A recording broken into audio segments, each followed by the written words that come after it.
Katy, اگر اب تم نے ایک قدم بھی آگے بڑھایا نا تو میں تم سے ناراض ہو جاؤں گی۔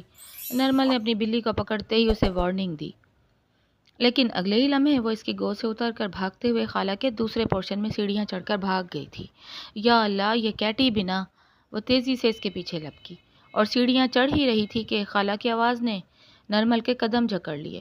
نرمل، کہاں جا رہی ہو؟ تمہیں منع کیا ہے نا، اوپر اس وقت مت جایا کرو۔ نرمل نے گھڑی کی طرف دیکھا تو رات کے 8 بج رہے تھے۔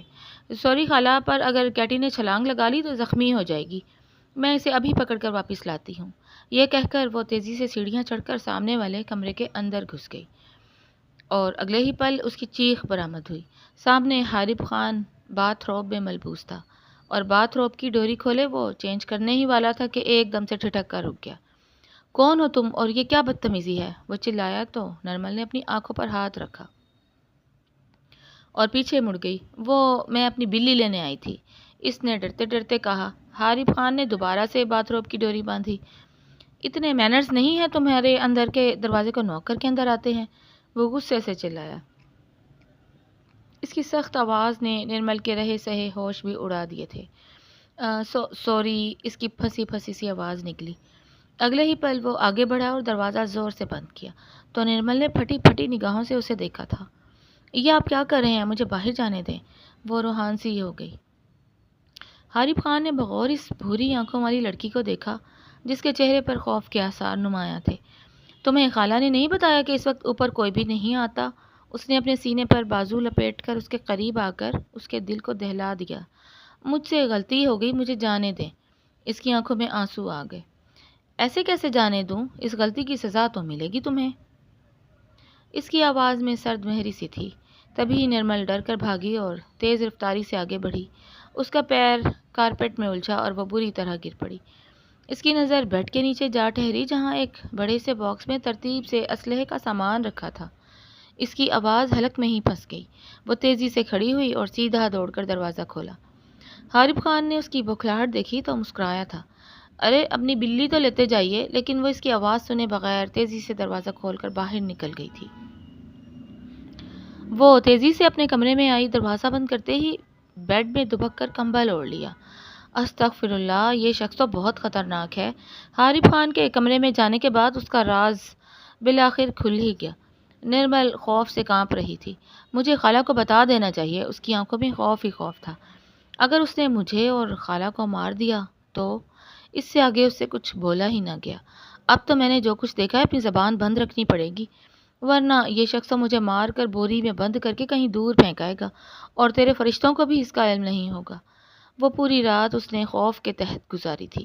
بار بار اسے ایسا محسوس ہوتا جیسے کوئی کھڑکی کھول رہا ہے یا دروازہ بجا رہا ہے۔ رات کا کھانا بھی اس نے اس ڈر سے نہیں کھایا تھا اور اب صبح ہوتے ہی اسے یونیورسٹی کے لیے نکلنا تھا۔ الارم کی آواز سنتے ہی اس کا ماتھا ٹھنکا۔ رات کے 4 بجے اس کی آنکھ لگی تھی اور اب صبح کے 8 بج رہے تھے۔ وہ جلدی جلدی ہاتھ چلاتے ہوئے تیار ہوئی اور اپنا بیگ کندھے پر لٹکا کر باہر نکلی تو خالہ ناشتہ کر رہی تھی۔ ارے بیٹا، اتنی دیر ہو گئی؟ اب وہ انہیں کیا بتاتی کہ پوری رات خوف کے تحت گزاری تو دیر تو ہوگی ہی۔ کچھ نہیں خالہ، بس ایسے ہی۔ اچھا ایک کام کرو، چولہے پر چائے رکھی تھی وہ کپ میں ڈال کر لے آؤ۔ انہوں نے اسے حکم دیا تو وہ سر ہلاتی کچن کی طرف بڑھی اور اگلے ہی لمحے اس کی چیخ نکلتے نکلتے رہ گئی۔ کچن میں حارب خان کھڑا کافی بنا رہا تھا۔ اسے اس طرح کچن کے دروازے میں استادہ دیکھ کر وہ مڑا اور اس کے چیخنے سے پہلے وہ اس کے منہ پر ہاتھ رکھ چکا تھا۔ کیا تم عقل سے پیدل ہو؟ وہ سرگوشی نما انداز میں اس کے کان میں غرایا تو وہ ایک جھٹکے سے اس سے الگ ہوئی۔ آپ یہاں کیا کر رہے ہیں؟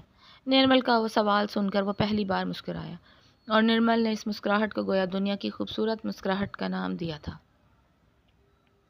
میں یہاں کافی بنا رہا ہوں، شاید آپ کو نظر نہیں آتا۔ عقل تو پہلے ہی کم ہے۔ وہ دوبارہ سے اپنے کام میں مگن ہو گیا۔ نرمل کو شدید غصہ آیا تھا۔ دل تو چاہتا ہے تمہاری اصلیت چیخ کر سب کو بتا دوں، لیکن مجھے اپنی جان پیاری ہے اس لیے خاموش ہوں۔ وہ سر جھٹک کر آگے بڑھی اور چائے کپ میں نکالنے لگی، تبھی چائے کی پتیلی تھوڑی سی ٹیڑھی ہوئی اور گرم چائے اس کے ہاتھ کو جھلسا گئی۔ اس کے پورے وجود میں جلن کا احساس ہوا۔ اس کا ہاتھ جل کر سرخ ہو چکا تھا۔ حارب خان نے پیچھے مڑ کر دیکھا اور اگلے ہی پل اس کا ہاتھ پکڑ کر کچن کے سنک کے پاس اسے کھینچا اور نل کھول دیا۔ پانی کی ٹھنڈی پھوار پڑتے ہی اس کی جلن تھوڑی کم ہوئی۔ ایک لمحے کے لیے نرمل ٹھہر سی گئی، اگلے ہی لمحے اس نے ایک جھٹکے سے اپنا ہاتھ چھڑایا۔ یہ سب کرنے کی ضرورت نہیں تھی، میں خود سب کر سکتی تھی، آپ کی مہربانی کا شکریہ، وہ دل جلے انداز میں کہہ کر باہر کی طرف بڑھی۔ البتہ وہ اپنا چائے کا کپ وہیں بھول گئی تھی۔ اسے کیا ہو گیا؟ حارب خان نے کندھے اچکائے، پھر سر جھٹک کر اس نے اپنا کافی کا کپ اٹھایا اور میز پر جا بیٹھا۔ نرمل، تم چائے لینے گئی تھی اور ایسے ہی آ گئی؟ خالہ کی نظر اب تک اس کے جلے ہوئے ہاتھ پر نہ پڑی تھی۔ گھر میں چلتے پھرتے گنڈے نظر آئیں گے تو یہی ہوگا، اس نے بظاہر ہلکی آواز میں کہا تھا، لیکن اس کی آواز حارب خان کے کانوں میں ضرور پڑی تھی۔ کیا کہہ رہی ہو؟ خالہ ذرا اونچا سنتی تھی۔ کچھ نہیں، یہ لیں آنٹی آپ کی چائے۔ حارب خان نے اپنے پاس رکھا کپ اٹھا کر خالہ کی طرف بڑھایا اور دوسرا کپ نرمل کو دیا۔ جلدی جلدی میں چائے وہیں رہ گئی تھی، اس نے سرد مہری سے کہا اور اپنا ناشتہ کرنے میں مصروف ہو گیا۔ نرمل، کیا ہو گیا ہے تمہیں؟ ورنہ تو جب بھی اٹھتی ہو اتنا چہچہاتی ہو، باتیں کرتی ہو، اور آج خاموش ہو، ناشتہ بھی نہیں کر رہی۔ ان کی بات پر وہ جیسے گہری سوچ سے جاگی۔ میرا دل نہیں چاہ رہا۔ وہ جانے کے لیے اٹھی۔ میں یونیورسٹی جا رہی ہوں، مجھے آنے میں دیر ہو جائے گی۔ خالہ فکر مت کیجیے گا، وہ خالہ کو اطلاع دے کر باہر نکل گئی تھی۔ بہت معصوم بچی ہے، چہچہاتی ہے تو اچھا لگتا ہے۔ حارب خان نے مسکراتے ہوئے سر ہلایا اور وہ بھی اٹھ کھڑا ہوا۔ اسے بھی تو اپنے اہم کام کے لیے نکلنا تھا۔ کیا ہو گیا ہے نرمل، کیا سوچ رہی ہو؟ وہ کلاس لینے کے بعد لان میں رکھے بینچ پر بیٹھی بظاہر کتاب پڑھ رہی تھی، لیکن نظریں غیر مرئی نقطے پر جمی ہوئی تھیں۔ رمشا نے اسے جھنجھوڑا تو وہ جیسے گہری سوچ سے جاگی۔ صبح سے دیکھ رہی ہوں کھوئی کھوئی سی ہو۔ اب نرمل اسے کیا بتاتی کہ یہ کھویا کھویا پن کیا ہے؟ نہیں نہیں تو مجھ سے چھپا رہی ہو؟ رمشا نے اس کی آنکھوں میں جھانکا۔ وعدہ کرو کسی کو نہیں بتاؤں گی۔ نرمل نے اس کا ہاتھ تھاما اور وعدہ لیا۔ پاگل، بتاؤ کیا ہوا ہے؟ کسی کو نہیں بتاؤں گی، قسم سے، رمشا نے یقین دہانی کروائی۔ یار میں خالہ کے گھر رہتی ہوں نا، تو جو خالہ کے پورشن میں ایک آدمی رہتا ہے کرائے پر، اس کے بیڈ کے نیچے پورا اسلحہ رکھا ہوا ہے۔ مجھے اس سے بہت ڈر لگ رہا ہے، کہیں وہ ہمیں مار تو نہیں دے گا۔ اس نے اپنی بات مکمل کرتے ہی رمشا کی طرف دیکھا، پر رمشا کی نظریں اس کی طرف نہیں تھیں، وہ کہیں اور ہی دیکھ رہی تھی اور اس کے چہرے پر عجیب سی چمک پھیل گئی تھی۔ تمہیں کیا ہو گیا ہے؟ میں تم سے بات کر رہی ہوں۔ نرمل نے اسے کندھے سے ہلایا تو رمشا نے ایکسائٹمنٹ سے بھرپور لہجے میں نرمل کی توجہ سامنے کی طرف دلائی تھی۔ وہ دیکھو، وہ کتنا ہینڈسم مین ہے، بائک پر آیا ہے، لیکن ٹشن دیکھو، بائک بھی کتنی پیاری اور زبردست سی ہے۔ نرمل نے جیسے ہی سامنے کی طرف دیکھا تو ایک پل کے لیے اس کے پیروں تلے زمین نکل گئی۔ یہ میرا پیچھا کر کے یہاں تک آ گیا؟ اس کی آنکھیں ہی ابل پڑیں۔ اس نے دل ہی دل میں سوچا اور فوراً سے رخ پھیر لیا۔ یار وہ تو یہیں آ رہا ہے ہماری طرف، کتنا ہینڈسم ہے واللہ۔ رمشا کی بات پر نرمل کا سر پیٹنے کا دل چاہا تھا۔ اس ہینڈسم مین کی اصلیت بتاؤں گی تو تمہارا منہ کھلا بند ہو جائے گا، اس نے دل ہی دل میں سوچا۔ نرمل کی دل کی دھڑکن تیز ہو گئی۔ اگر یہ یہاں آ کر مجھے دیکھ لے گا تو پھر اسے پتہ چل جائے گا میں یہاں پڑھتی ہوں، اور وہ اسے آگے اس سے کچھ سوچا ہی نہ گیا۔ نرمل نے آنکھیں بند کر لیں اور گہرا سانس لیا۔ ڈر مت نرمل، بس اپنا چہرہ مت پلٹنا، اس نے خود کو تسلی دی۔ تبھی اسے بھاری گمبھیر آواز سنائی دی۔ ایکسکیوز می، یہ وی سی کا آفس کہاں ہے؟ نرمل خاموش رہی۔ وہ رہا لیفٹ سائڈ پر، کیا آپ میری رہنمائی کر سکتی ہیں؟ رمشا کے جواب پر اس نے اپنے لہجے میں مٹھاس بھرتے ہوئے پوچھا۔ Sure, why not? وہ کھڑی ہوئی اور آگے بڑھی۔ نرمل کا سانس بحال ہوا۔ شکر ہے چلا گیا۔ میں یہی ہوں، اور آپ کیا سمجھتی ہیں کہ رخ پھیر لینے سے میں آپ کو پہچانوں گا؟ نہیں مس نرمل۔ نرمل کا سانس حلق میں ہی اٹک گیا۔ اس نے ایک جھٹکے سے پیچھے مڑ کر دیکھا تو وہ سینے پر بازو لپیٹ کر اسے دیکھ کر مسکرا رہا تھا۔ تو یہ ہے آپ کی یونیورسٹی، ویری گڈ، وہ استہزائیہ انداز میں کہہ کر پلٹ گیا۔ نرمل کو لگا تھا کہ اس کی روح آہستہ آہستہ اس کے جسم سے الگ ہو رہی ہے۔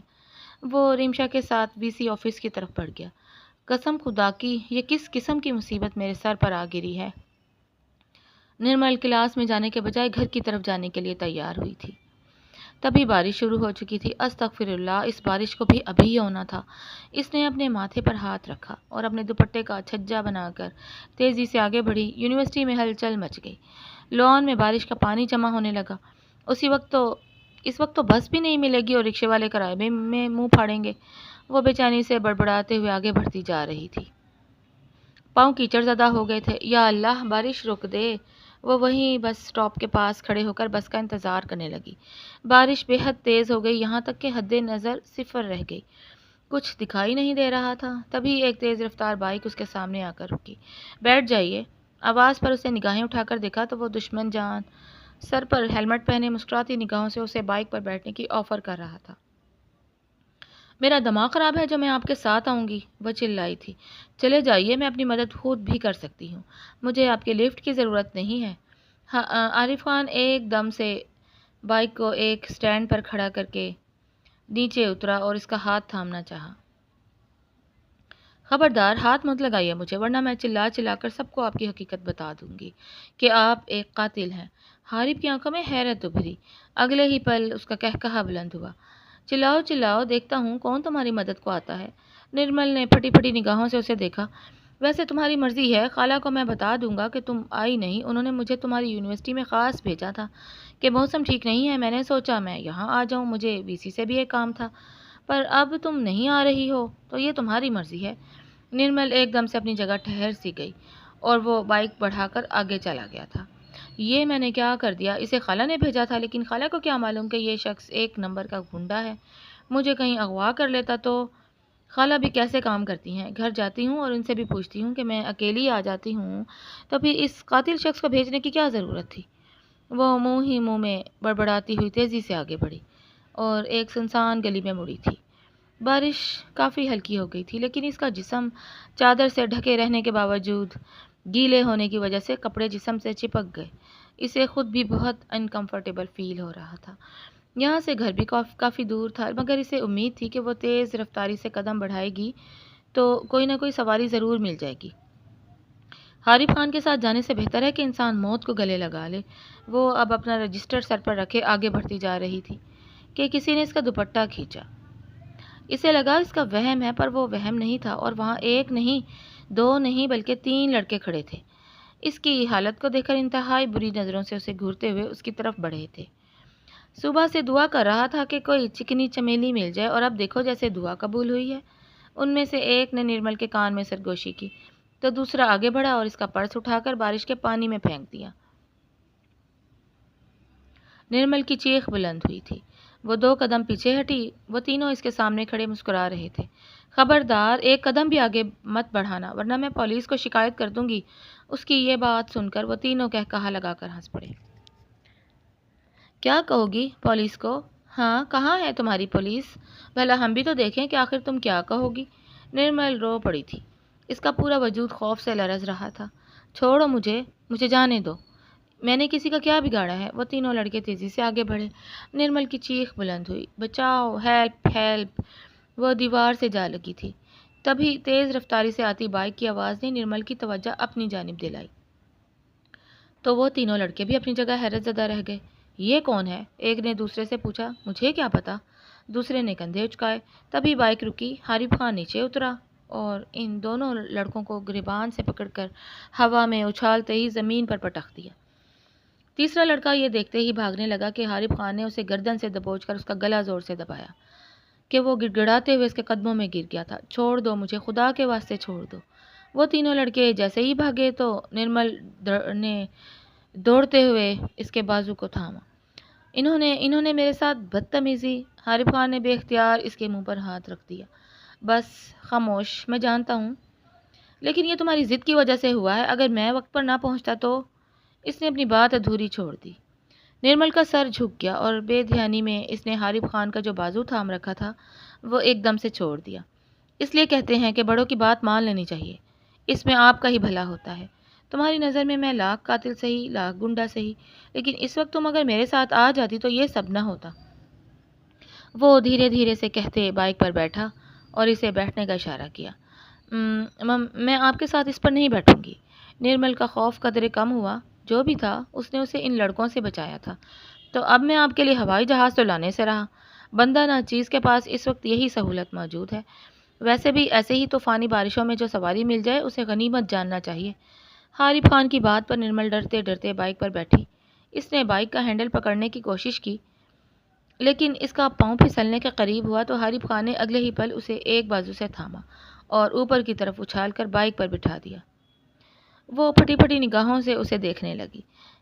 جانتا ہوں کہ آپ کو اس کی عادت نہیں ہے، پر ایڈجسٹ کرنا پڑے گا۔ ڈر لگے تو مجھے پکڑ لیجیے گا۔ حارب خان کی بات سن کر اس کا دل ایک دم سے جیسے دھڑکنا بھول گیا۔ میں پاگل ہوں جو اسے پکڑوں گی، اس نے دل ہی دل میں سوچا۔ نہیں، آپ پاگل نہیں ہیں، لیکن اگر آپ گر جائیں گی تو پھر میں دوبارہ پیچھے پلٹ کر آپ کو اٹھانے میں وقت ضائع نہیں کروں گا۔ پہلے ہی آپ نے میرا بہت قیمتی وقت ضائع کر دیا ہے۔ نرمل ایک لمحے کے لیے ٹھہر سی گئی، تو گویا یہ شخص میرا ذہن پڑھ رہا ہے؟ نرمل نے بے ساختہ سوچا۔ نہیں، میں آپ کا ذہن نہیں پڑھ رہا، لیکن ظاہر ہے آپ کے دماغ میں ایسی سوچ ہی تو آ سکتی ہے۔ اس لیے فی الحال ڈرنے کے بجائے میری ہدایت پر عمل کریں، ورنہ بائک سے گر جائیں گی۔ نرمل نے بے اختیار گہرا سانس بھرا اور خاموشی سے اس کے کندھے پر ہاتھ رکھا۔ بائک تیزی سے آگے بڑھی کہ نرمل کی چیخ بلند ہوئی، اور اگلے ہی پل اس نے دونوں ہاتھوں سے اس کے کندھے کو زور سے جگڑا کہ اگلی چیخ کی باری حارب خان کی تھی۔ میں نے آپ کو پکڑنے کے لیے کہا ہے، ہڈی پسلی ایک کرنے کے لیے نہیں۔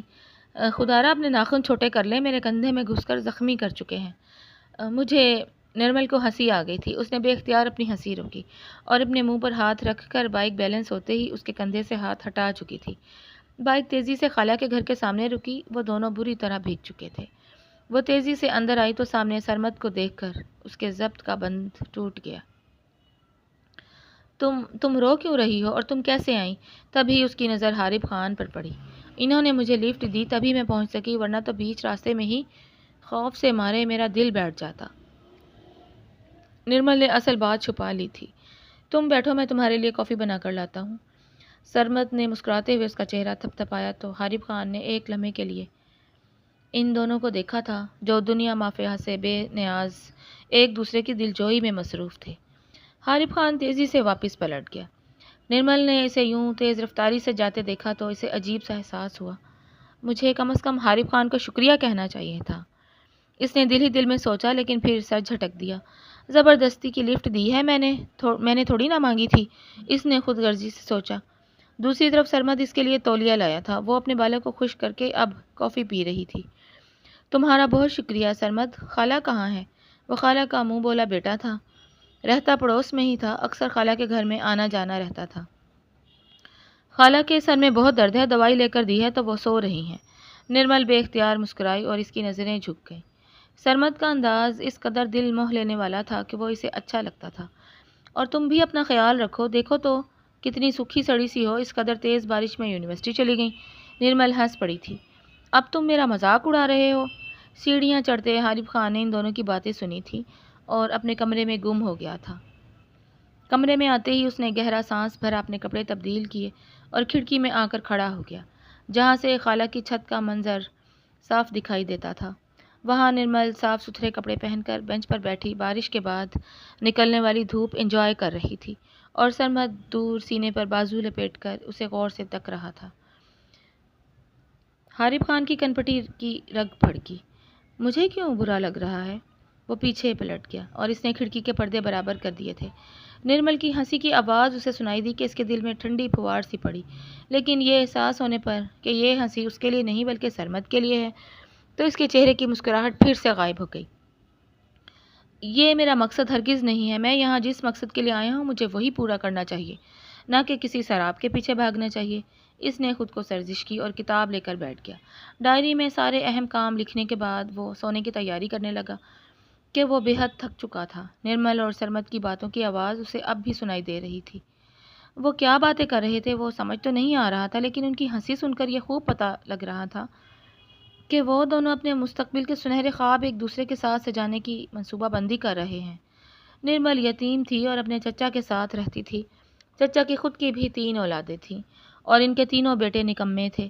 چچا نے نرمل کو اپنے ایک بیٹے کے ساتھ باندھنے کی کوشش کی تھی تو نرمل نے اپنی خالہ کو کال ملائی، جو دوسرے شہر رہائش پذیر تھیں۔ نرمل کی خالہ بیوہ تھیں، ان کے شوہر کا کچھ عرصہ پہلے ہی انتقال ہو چکا تھا اور ان کا ایک بیٹا سعودیہ میں مقیم تھا۔ وہ شادی شدہ تھا۔ خالہ خود بھی اکیلی تھی اور کئی سالوں سے نرمل کو اپنے پاس بلانے کے لیے کوشاں تھیں، پر اب چچا کے رویے سے نرمل کے ہاتھ بہانا آ گیا تھا اور اس نے خالہ کے ذریعے پڑھائی کا بہانہ کر کے اپنے لیے راستہ صاف کیا تھا۔ وہ کسی طور ان کے نکمے، بے روزگار اور اخلاق سے گرے ہوئے بیٹوں میں سے کسی سے بھی شادی نہیں کرنا چاہتی تھی۔ خالہ کے ساتھ دوسرے شہر آتے ہی اس نے سب سے پہلے یونیورسٹی میں داخلہ لیا وہ یہاں بہت خوش تھی۔ خالہ اس کی پڑھائی کا خرچہ اٹھانے کے لیے بھی تیار تھیں، پر نرمل نے ان سے وعدہ کیا تھا کہ جاب ملتے ہی وہ اپنی پڑھائی کا سارا خرچہ خود اٹھائے گی۔ خالہ کا گھر اچھا خاصا بڑا تھا، وہ اکیلی تھیں، اس لیے انہوں نے اپنا ایک پورشن کرائے پر دیا ہوا تھا اور نیچے والے پورشن میں وہ خود رہائش پذیر تھیں، جہاں 3 کمرے، بڑا سا صحن اور کچن موجود تھا۔ کیونکہ خالہ اکیلی تھیں، اس لیے انہوں نے برابر میں نئے آنے والے اپنے پڑوسن نعیمہ بیگم کے بیٹے سرمد کو اپنا منہ بولا بیٹا بنا لیا تھا، اور سرمد نرمل کو پسند کرنے لگا تھا۔ اکثر وہ دونوں باتیں کیا کرتے تھے۔ شروع میں نرمل بہت شرماتی تھی، اس کے لیے یہ سب کچھ بالکل نیا تھا اور عجیب بھی، لیکن رفتہ رفتہ سرمد کے میٹھے لہجے نے اسے یہ یقین کرنے پر مجبور کر دیا کہ محبت نام کی بھی کوئی چیز اس دنیا میں موجود رکھتی ہے، اور وہ سرمد کو پسند کرنے لگی تھی۔ آج بھی یونیورسٹی میں بارش کے باعث جب وہ بھیگ گئی تھی تو سرمد پریشان ہو گیا تھا، اور شام کو نیوز میں موسم کے متعلق خبر دیکھتے ہی وہ دوبارہ سے خالہ کے دروازے کے پاس کھڑا ہوا، نرمل کو آوازیں دینے لگا۔ کیا ہو گیا ہے؟ کیوں چلا رہے ہو؟ وہ دوپٹہ سر پر رکھتی باہر آئی تو ایک لمحے کے لیے وہ ٹھٹک سا گیا۔ صاف ستھرے اور سادہ کپڑوں میں وہ نکھری نکھری لگ رہی تھی، لیکن اس سادگی میں بھی اس کا وقار جھلک رہا تھا۔ آج تو دل پر چھریاں چلا رہی ہو، سرمد کے کہنے پر وہ ہنس پڑی تھی۔ کام کی بات کرو، کیوں بلایا ہے؟ اس نے رخ پھیر کر اپنی شرماہٹ کو چھپانے کی کوشش کی۔ تمہیں دیکھ کر تو بندہ کام بھی بھول جائے، اتنی پیاری ہو تم، خدا نے تمہیں فرصت سے بنایا ہے۔ نرمل کی آنکھوں میں محبت کے دیپ جلنے لگے۔ میں کہہ رہا تھا کہ کل یونیورسٹی مت جانا، موسم کا حال بہت برا بتا رہے ہیں، مزید بارشوں کا امکان ہے، اس لیے گھر میں ہی رہنا۔ نرمل نے مسکرا کر سر ہلا دیا تھا۔ جہاں تمہارے جیسا خیال رکھنے والا ہو تو پھر انسان کیوں نہ اس کی بات مانے۔ وہ ہنستے ہوئے اندر کی طرف لوٹ گئی تھی۔ دروازے سے گزرتے حارب خان نے ان کی یہ گفتگو سنی تھی اور اسے نہ جانے کیوں غصہ محسوس ہوا تھا۔ یہ نرمل سے فلرٹ کرنے کی کوشش کر رہا ہے۔ برے برے سے منہ بناتا وہ اپنے کمرے میں آیا۔ مجھے کیوں اتنا برا لگ رہا ہے؟ وہ وہیں بیڈ پر بیٹھ کر اپنے جوتے اتارنے لگا۔ وہ ہر روز کھانا خالہ کے ساتھ رات کو کھاتا تھا اور خالہ کو پیسے دے دیا کرتا، مگر آج تو جیسے بھوک ہی مر گئی تھی۔ تبھی دروازے پر دستک ہوئی۔ کون ہے؟ اس نے کہا۔ دروازہ کھول کر نرمل اندر داخل ہوئی۔ یہ خالہ نے بھجوایا ہے۔ اس نے تیزی سے ٹرے وہیں رکھی اور دوڑ کر باہر نکل گئی۔ نہ چاہتے ہوئے بھی حارب خان کے چہرے پر مسکراہٹ بکھر گئی۔ اگلے ہی لمحے مسکراہٹ معدوم ہوئی۔ اس نے اپنا موبائل نکالا اور سرمد کی فوٹو کھولی، پھر ایک نمبر ڈائل کیا۔ جو فوٹو بھیج رہا ہوں اس کے بارے میں مجھے مکمل معلومات چاہیے۔ کون ہے، کیا کرتا ہے، کس طرح کا بیک گراؤنڈ ہے، A to Z مجھے ساری معلومات کل رات کو مل جانی چاہیے۔ یہ کہہ کر اس نے کال کاٹ دی اور پھر اپنے معمول کے کام کرنے لگا۔ تھوڑی دیر بعد ہی اسے چھت پر کسی کی آہٹ کا احساس ہوا۔ وہ اپنی جگہ سے کھڑا ہوا دھیرے دھیرے چلتا کھڑکی کے پاس آیا۔ پردے ہٹا کر دیکھے تو نرمل بینچ پر بیٹھی تھی اور سرمد اس کے قریب تھا، یہاں تک کہ اس نے نرمل کا ہاتھ تھاما اور اپنے لبوں تک لے جانے ہی لگا تھا کہ نرمل نے فوراً سے اپنا ہاتھ کھینچ لیا۔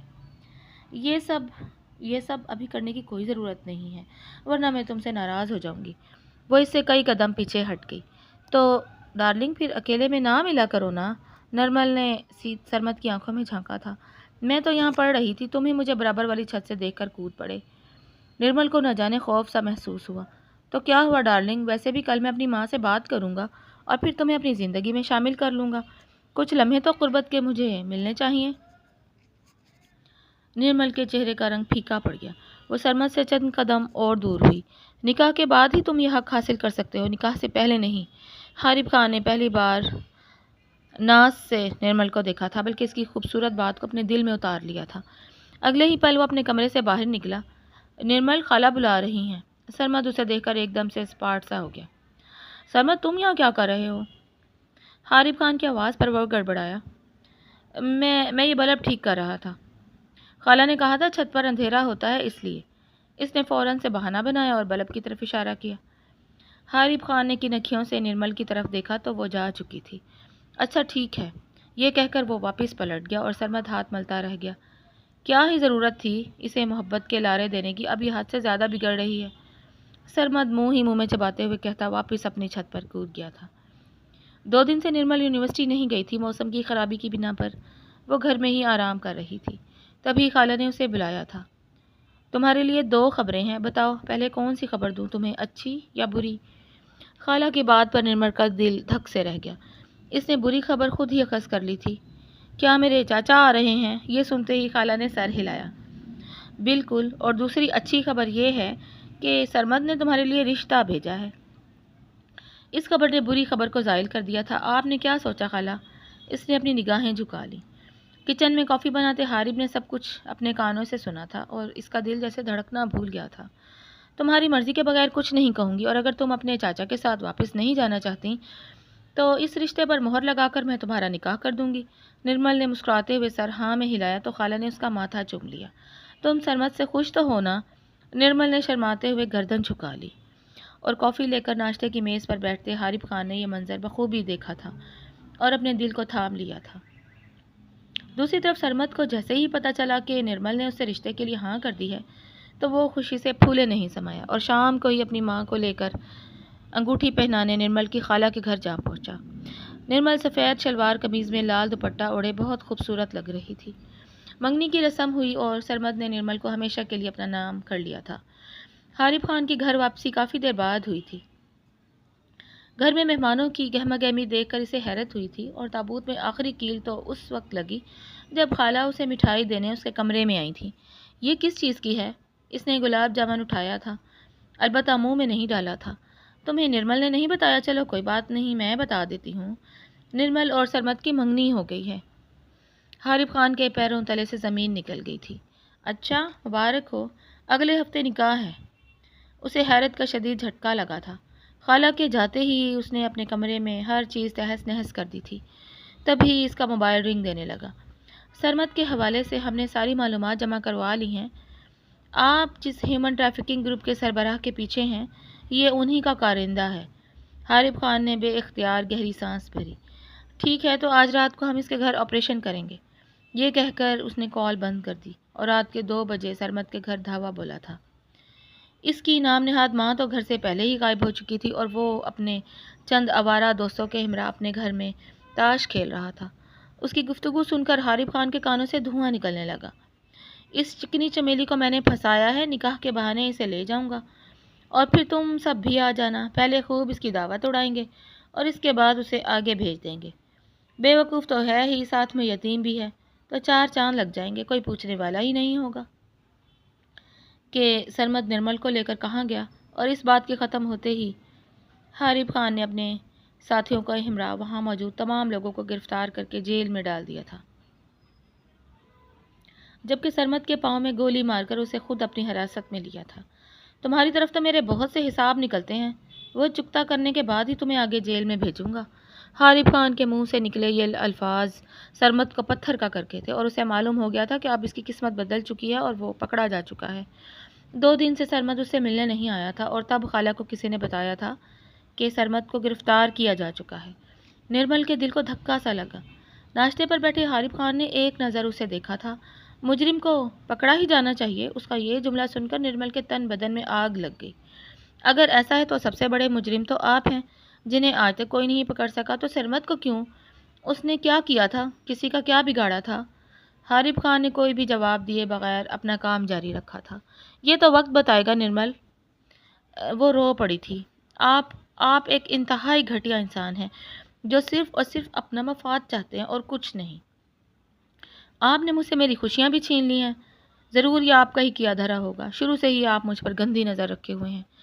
حارب خان کی برداشت کی حد جواب دے گئی تھی۔ خبردار، اب اگر ایک لفظ بھی اپنے منہ سے نکالا تو میں بھول جاؤں گا کہ تم کون ہو۔ وہ ایک دم سے چپ کر گئی، اس کے قریب آیا اور اس کی آنکھوں میں جھانکا۔ شادی کرو گی مجھ سے؟ یہ جملہ اس کے لیے کسی جھٹکے سے کم نہیں تھا۔ ہرگز نہیں، کبھی نہیں۔ آپ ایک قاتل ہیں، اور میں قاتل کے ساتھ زندگی کیسے گزار سکتی ہوں؟ میں آپ سے نفرت کرتی ہوں۔ وہ اس کے سینے پر ہاتھ رکھ کر اسے دور دھکیلتے ہوئے اپنے کمرے میں لوٹ گئی۔ 2 دن کے اندر اس نے اپنا سامان پیک کر لیا تھا۔ نرمل بیٹا، ایک بار پھر سے میں کہہ رہی ہوں، سوچ لو۔ سرمد واپس آ جائے گا، اس کا انتظار تو کرو۔ کیوں خود کو جہنم میں جھونک رہی ہو؟ وہ اپنے چچا کے گھر واپس لوٹنے کے لیے تیار تھی۔ پڑھائی تو مکمل ہو ہی چکی تھی، لیکن خواب ٹوٹ گئے تھے۔ اب کوئی فائدہ نہیں۔ سرمد بھی شاید ان بے وفاؤں کی طرح نکلا جو وقتی دل جوئی کے لیے لڑکیوں کو اپنے پاس رکھتے ہیں۔ وہ واپس لوٹنے کے لیے تیار تھی۔ ٹرین میں بیٹھتے ہی اسے عجیب سا احساس ہوا۔ دو اجنبی آدمی اس کے قریب منڈلا رہے تھے اور بار بار اسے عجیب سی نگاہوں سے دیکھ رہے تھے۔ سرمد کے جانے کے غم سے زیادہ اسے حارب خان کے پرپوزل پر تھا۔ آخر ان کی ہمت کیسے ہی مجھے یہ سب کہنے کی؟ میں کوئی کھلونا ہوں جسے جب چاہے کھیل لیا جائے اور دل بھر جائے تو پھینک دیا جائے؟ لیکن اب اسے صحیح معنوں میں پریشانی ہوئی۔ خالہ نے اس سے کہا بھی تھا کہ وہ اسے خود شہر چھوڑنے جائیں گی، پر وہ نہ مانی اور اپنی زندگی سے روٹھ کر واپس اپنے اسی شہر جانے لگی جہاں اس نے بے شمار سنہرے خواب سجائے تھے۔ یہی وہ لڑکی ہے، ایک شخص نے دوسرے کے کان میں کہا تو وہ جیسے گہرے خواب سے جاگی، اور تبھی انہوں نے ٹرین کا کمپاؤنڈ بند کر دیا تھا۔ یہ آپ کیا کر رہے ہیں؟ مجھے جانے دیں، اس نے بے ساختہ چلا کر کہا۔ سرمد کو پھنسا کر تم مزے کرو گی، یہ تم نے کیسے سوچ لیا؟ وہ شخص آگے بڑھا اور اس کا گلا دبانے لگا۔ نرمل کی چیخ بلند ہوئی تھی، لیکن وہاں اس کی چیخیں سننے والا کوئی بھی نہیں تھا۔ ابھی 2 منٹ بھی نہ گزرے تھے کہ نرمل نے بھرپور مزاحمت کی تھی، مگر سب بے سود۔ وہ بے ہوش ہونے کے قریب تھی، تبھی ٹرین کا دروازہ کسی نے زور زور سے کھٹکھٹایا تھا، اور اگلے ہی پل دروازے پر دباؤ ہونے لگا۔ دروازہ ٹوٹ کر گر گیا۔ وہ 2 شخص چوکنا ہو گئے اور ایک نے پسٹل نکال کر نرمل کے سر پر رکھ دی، مگر وہ پہلے ہی بے ہوش ہو کر گرنے کے قریب تھی۔ چھوڑ دو اسے، ورنہ تم لوگوں کو زمین میں گاڑ دوں گا۔ وہ میری زندگی ہے، اگر اسے کچھ ہوا تو تم لوگ بھی زندہ نہیں بچو گے۔ یہ کہتے ساتھ ہی حارب خان لوگوں پر ٹوٹ پڑا اور انہیں چلتی ٹرین سے باہر پھینک کر ان کا کام تمام کر دیا تھا۔ میں نے تمہیں کہا بھی تھا اکیلے مت جاؤ، لیکن تم بات نہیں سنتی ہو، اور پھر کیوں تم اتنی ضدی ہو؟ وہ حارب خان کی گود میں تڑپ رہی تھی۔ اس نے اسے سینے سے لگایا تھا۔ محبت کرتا ہوں یار تم سے، اور میں مجرم نہیں ہوں۔ ان جیسے لوگوں کو کیفر کردار تک پہنچانا میرا کام ہے۔ میں سیکرٹ سروس ایجنٹ ہوں۔ نرمل نے بند ہوتی آنکھوں سے یہ آخری جملہ سنا تھا، اور اگلی صبح اس کی آنکھ کھلی تو ہسپتال کے بیڈ پر تھی۔ حارب خان کرسی پر اونگ رہا تھا۔ اور بہت محبت کرتے ہیں آپ سے، آپ کے شوہر آپ سے ایک لمحہ بھی دور نہیں ہوئے۔ ابھی تو ان کی آنکھ لگی ہے، میں کل رات سے یہاں ڈیوٹی دے رہی ہوں تو انہیں دیکھ رہی ہوں۔ ماشاءاللہ بہت لکی ہیں آپ۔ نرس نے اس کی آنکھ کھلتے ہی اسے اطلاع دی تو حارب خان کو دیکھ کر ایک لمحے کے لیے اپنا دل بند ہوتا ہوا محسوس ہوا تھا۔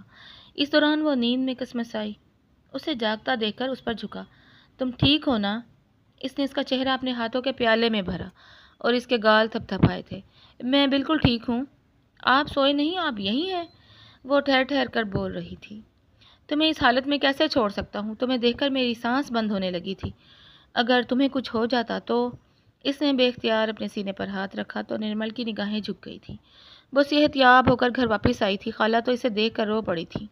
اگر تمہیں کچھ ہو جاتا تو میں خود کو کبھی معاف نہ کرتی۔ تم ایسے کیسے مجھے چھوڑ کر جا سکتی تھی؟ سرمد کو دفع کرو، بھول جاؤ۔ نرمل نے بے اختیار حارب خان کو دیکھا تھا، جو خالہ کو دیکھ کر دل سے مسکرائے۔ اب یہ سرمد نہیں بلکہ حارب خان کی یادوں میں کھوئی ہوئی ہیں۔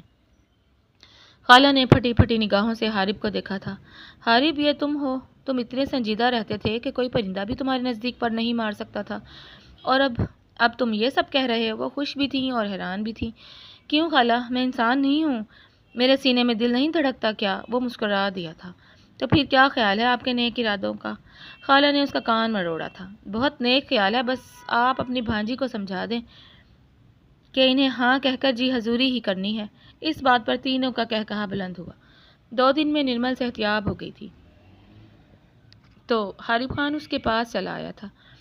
تم پر کوئی زبردستی نہیں ہے، میں چاہتا ہوں تم اپنی زندگی کا فیصلہ سوچ سمجھ کر کرو۔ محبت کرتا ہوں تو کیا ہوا، تم پر مسلط نہیں ہونا چاہوں گا۔ میں چاہتا ہوں کہ تم مجھے پوری زندگی کے ساتھ اپنی زندگی میں شامل کرو۔ نرمل نے اپنی انگلیاں مروڑی تھیں اور اس کی آنکھوں سے آنسو بہہ نکلے۔ اب تم رو کیوں رہی ہو یار؟ وہ فوراً اس کے پاس آیا اور اس کے آنسو صاف کیے۔ میں نے اپنا قیمتی وقت غلط انسان کے پیچھے ضائع کیا۔ حارب خان نے اس کے سر پر ہلکی سی چپت لگائی۔ کوئی بات نہیں، تم بس اس وقت زندگی سے فرار چاہتی تھی، اس لیے تم نے سرمد کے رشتے پر ہاں کر دی۔ لیکن اب بتاؤ، اب تمہارا دل کیا کہتا ہے؟ حارب خان کو کیوں اپنی زندگی میں شامل کرنا چاہتی ہو؟ اس کے سوال پر نرمل کے چہرے پر خوبصورت سی مسکراہٹ بکھری ہی تھی، ساتھ ہی چہرہ بھی لال گلابی ہو گیا تھا۔ کیونکہ وہ بے صبری سے بولا۔ وہ اس کے اور نزدیک آیا۔ اب آپ اگر اس طرح مجھے گھورتے رہیں گے تو میں جواب نہیں دے پاؤں گی۔ نرمل نے اپنی ہنسی دانتوں تلے دبا کر رخ پھیر لیا تھا۔ حارب نے اس کے چہرے پر آئے بالوں کو پیچھے ہٹایا تھا۔ آپ کے پاس پورے 24 گھنٹے کا وقت ہے۔ جس وقت آپ مجھے ہاں کہیں گے اس وقت بینڈ باجا بارات لے کر آؤں گا اور آپ کو اپنے گھر بھی لے جاؤں گا۔ نرمل نے سر جھکا کر اپنا چہرہ اپنے ہاتھ میں چھپا لیا تھا۔ رات کے 12 بجے اس نے جان بوجھ کر حارث خان کو کال کر کے شادی کے لیے ہاں کر دی تھی، اور ٹھیک 12:30 پر باہر شور کی آواز پر وہ دوڑتے ہوئے کھڑکی میں آئی تو یہ دیکھ کر اس کی آنکھیں حیرت سے پھیل گئی تھیں کہ وہ واقعی بینڈ باجا بارات اور اپنے گھر والوں کو لے کر آیا تھا۔ اس کے چہرے پر خوشی کے کئی رنگ آ بکھرے تھے۔ وہ وعدے کا پکا تھا، اسے چھوڑنے والا نہیں تھا۔ تبھی خالہ دوڑتی ہوئی آئیں اور اسے جلدی جلدی اپنی شادی کا جوڑا پہنایا۔ وہ 90s کا جوڑا پہن کر ایک خوبصورت پری لگ رہی تھی۔ اسے حارث خان کے برابر میں لا کر بٹھایا گیا۔ مولوی صاحب نے ایجاب و قبول کے لیے دونوں سے اجازت چاہی۔ قبول ہے کی آواز سے حال گونج اٹھا تھا، اور پھر وہ اسے اپنی گاڑی میں لے کر اپنے گھر لے آیا تھا، جہاں حارث خان کے گھر والوں نے اس کا خوبصورت استقبال کر کے اسے نہ صرف اپنی بہو قبول کیا بلکہ اسے بھرپور عزت دی تھی، اور اسے حارث خان کی سیج پر بٹھا دیا گیا تھا۔ دروازہ تھوڑی دیر بعد کھلا تھا اور اندر آتے ہی حارث خان نے محبت پاش نگاہوں سے اسے دیکھا۔ اگلے ہی لمحے اپنی باہیں پھیلائی تھیں وہ دوڑتے ہوئے آئی تھی اور اس کے گلے لگ گئی تھی۔ آپ اس دنیا کے سب سے اچھے انسان ہیں۔ نرمل کی بات سن کر وہ ہنس پڑا تھا۔ اور اگر تمہاری شادی سرمد سے ہو جاتی تو؟ وہ ایک دم سے اس سے الگ ہوئی اور حارث خان کی طرف دیکھا۔ تو پھر آپ مجھے کبھی نہ ملتے اور میری زندگی بدتر سے بدترین ہو جاتی۔ میں کبھی نہ جی پاتی، میں پل پل مرتی۔ اگلے ہی پل حارث خان نے اس کے منہ پر ہاتھ رکھ کر اسے چپ کروایا تھا اور دھیرے دھیرے اسے اپنی باہوں میں بھرا۔ اس نے بے اختیار اس کا ماتھا چوما تھا اور پھر باری باری اس کی بہتی آنکھوں کو چوم کر اس کے آنسو پی لیے تھے۔ آج کے بعد وعدہ کرتا ہوں کہ تمہاری آنکھوں میں کوئی آنسو نہیں آئیں گے۔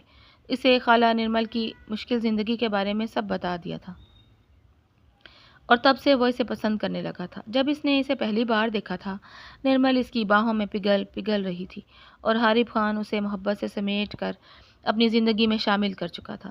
اگلے دن ولیمہ تھا اور حارث خان کی نظر اس سے نہیں ہٹ رہی تھی۔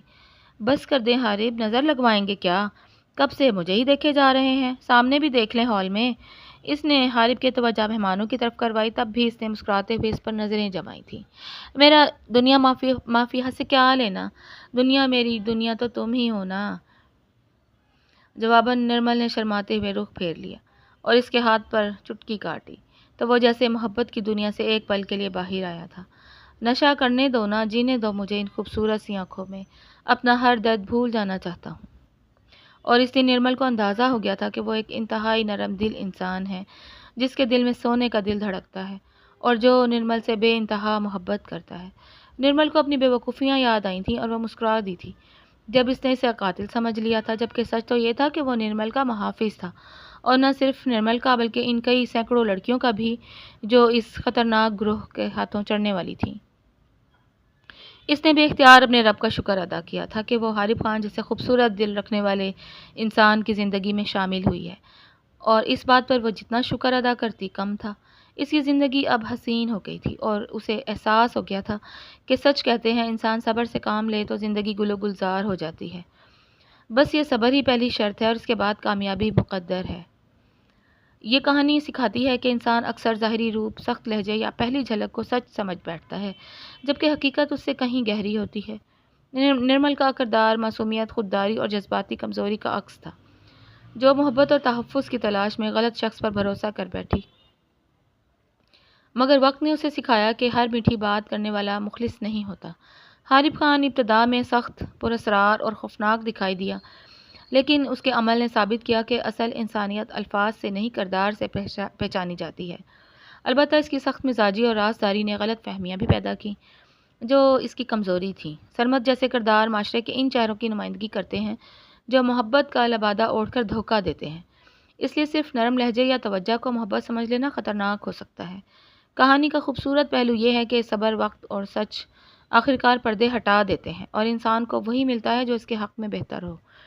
ریڈرز کے لیے پیغام یہی ہے کہ فیصلے جلد بازی، تنہائی یا وقتی جذبات میں نہ کریں، کیونکہ سچا رشتہ وہی ہوتا ہے جہاں عزت، تحفظ، خلوص اور کردار ساتھ ہوں، جبکہ دھوکہ ہمیشہ لفظوں سے شروع ہو کر تباہی پر ختم ہوتا ہے۔ اور آپ کو یہ کہانی کیسی لگی؟ پڑھ کر اپنی رائے کا اظہار کیجیے گا اور چینل کو سبسکرائب کر لیں۔ شکریہ۔